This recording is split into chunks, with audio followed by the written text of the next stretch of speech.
The Halo TV show is a perfect example of why you never give a bunch of pretentious assholes the key to a beloved franchise. I mean, the writers of this show are so pretentious that they actually bragged about not playing the source material. And also the audacity of Paramount Plus to announce season 2 of Halo before the first season ever came out. So as you guys can probably tell already, this is another one of those what I hate about the Halo TV show videos that you've probably seen littered through all of YouTube. So I thought, why not me give my 2 cents, because that's exactly what people want to hear, me talk about something I fucking hate.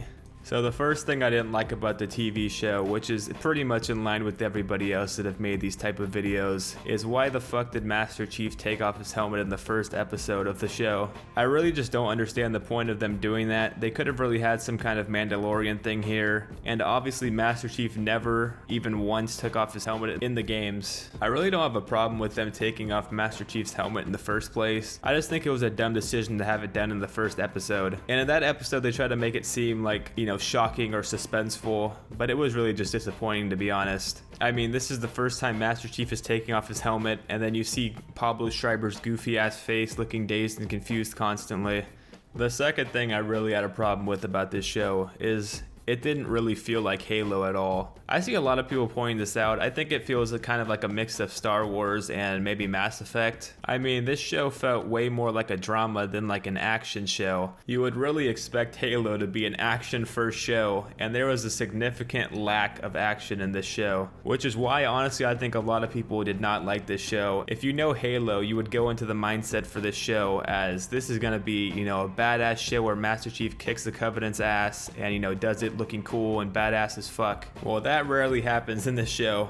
There is just as many nude scenes as fight scenes with the Covenant, which is another thing that was very weird about the show. There just seemed to be an unnecessary amount of nude, which, I don't mind a little bit of nude in some shows and stuff like that, but it really just seemed like they were trying to keep the 14-year-old horny kids watching this dog shit show. I mean, they started showing Master Chief's ass so much that everybody started calling him Master Cheeks for a few episodes. Okay, now I'm gonna get to my main con of this show, and that's Kwan Ha. So I'm not special in this regard because pretty much everybody hates Kwan Ha. She seems like the most unnecessary character. She really just has some kind of filler arc just to fill some time in each episode. The whole magical arc was just completely boring and felt really unnecessary in the show. Like, I don't really see how it connects to the main storyline at all. So for those that don't know, Kwan Ha is basically a rebel girl who was on the planet Madrigal, which got taken over by some guy who's trying his hardest to cosplay as Space Hitler. So for some reason, this dictator that basically has control over the entire planet of Madrigal, for some reason wants to take down this little girl Kwan Ha, even though she's not even remotely a threat to what they're trying to do on the planet. But for some reason, Space Hitler tracks down Kwan Ha at the rebel base where Kwan Ha's whole family was slaughtered by the Covenant. And Kwan Ha and Soren, which is basically a Spartan that's helping Kwan Ha for no reason other than to push the plot of this bullshit side quest, somehow take down this dictator's entire army and him all in one go and somehow get out unscathed. The only saving grace of that entire episode is that it was kind of comically bad at some points, which was a huge improvement from most of Kwan Ha's story because most of it was just flat out horrible. Oh, how could I forget the worst arc of them all?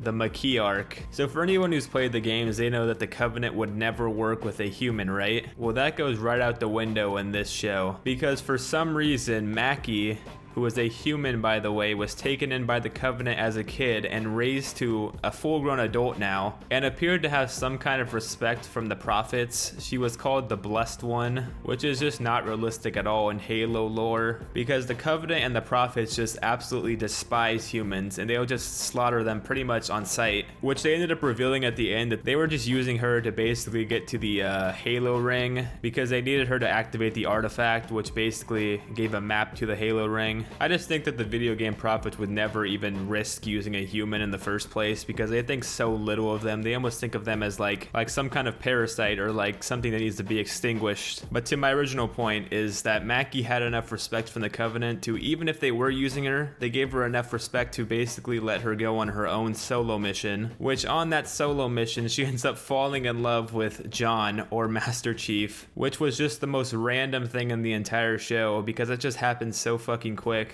It literally seemed like they just crunched that into one episode, their whole like love saga that they had there. Master Chief has sex with Mackie and loses his virginity in the show. Because I don't know how old Master Chief is, but just to imagine this, you know, monster killing machine as the version is just pretty funny. But in the end, Mackie ends up getting killed by one of the Spartans, which concluded Master Chief's little love saga with her, which ended very quickly, obviously. I mean, they go from meeting to falling in love to having sex to her dying in like 3 days time. Master Chief has no luck when it comes to women, I swear. So after Mackie dies, Master Chief basically asks Cortana to take over his mind, and that might actually end up being a death sentence for him, and he might not be able to, you know, come back. Cortana might be controlling him for the rest of his days, but he decides to do it anyways because he feels he can't defeat the Covenant by himself. And then after, there's like a montage of Cortana in Master Chief's body, you know, just fucking destroying all the Covenant in sight for some reason, which was one of the most ridiculous looking scenes in the entire show. But that's how the writers concluded the first season of Halo. They basically had Cortana take over Master Chief, and Master Chief might not be able to gain consciousness again. And that was supposed to be the huge cliffhanger for season 1. But yeah, that pretty much concludes all the major things that I hate about the Halo TV show. And yeah, season 2 already got greenlit, so I guess there's gonna be, you know, at least 9 more episodes of this shit show. And yeah, if you guys enjoyed this video, make sure to like and subscribe.